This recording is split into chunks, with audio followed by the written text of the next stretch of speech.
For Clover getting stabbed with the pickaxe, I had an idea for how to do it with just cuts as well. Lotta and I put together this quick proof of concept. Melanie?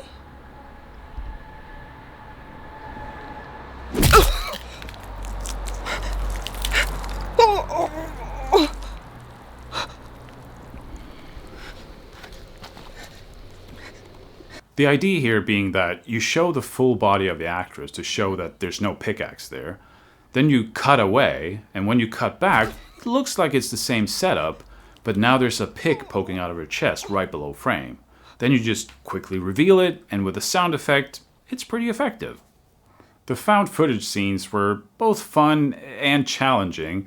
Since they were pretty much random clips that didn't really tie into the main story, it meant that they were never a priority. We had to kind of work with what we could get. This meant that parts of them had to be a bit improvised. As you'll notice, Clover is only in one of the clips. This is because of turnaround issues.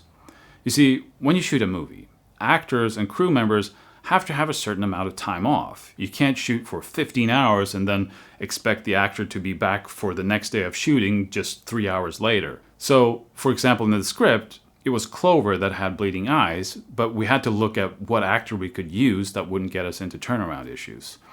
So for this scene, I only had Nina, since Abe's voice was added afterwards.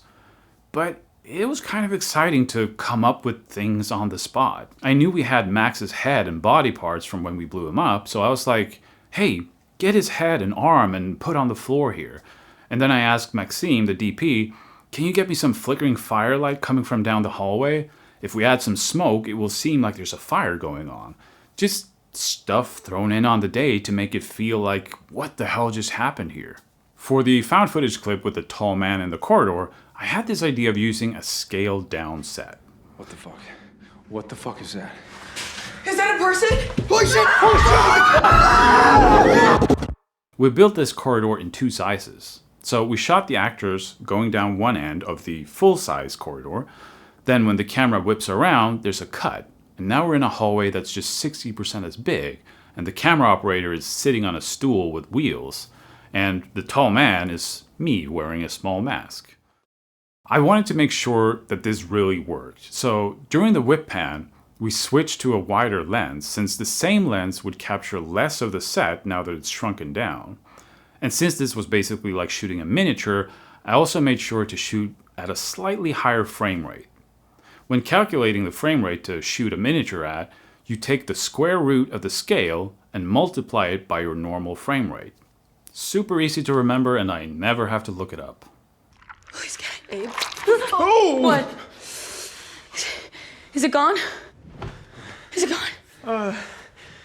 Yeah, it's gone. Did it fall off? What the fuck? What? The worm in the face was an idea I had 20 years ago for a zombie short I wanted to do with friends.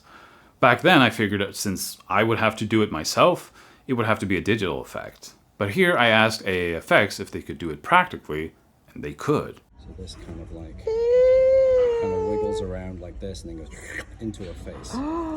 So that'll actually go in and out of the appliance. It'll sit like this, underneath like that. I was very happy with the effect. We did use VFX to smooth out her cheek so that the tubing was less visible. Although that tubing could have just been where the worm was burrowing. We of course changed the makeup in a hidden cut, and since applying makeup takes time, we had to shoot this scene on 2 different days. Of course, there are digital visual effects as well, all done by UPP. We tried as much as possible to still keep a practical approach though. For example, when we crushed the psycho's head with a sledgehammer, it originally looked like this. Pretty cool. I mean, I was pretty happy with it. But then UPP said they were shooting some elements to try something. And when they comped it together, it looked like this. I loved it. So it's practical elements comped together rather than creating a full CG head. Same with Max getting stabbed in the eye.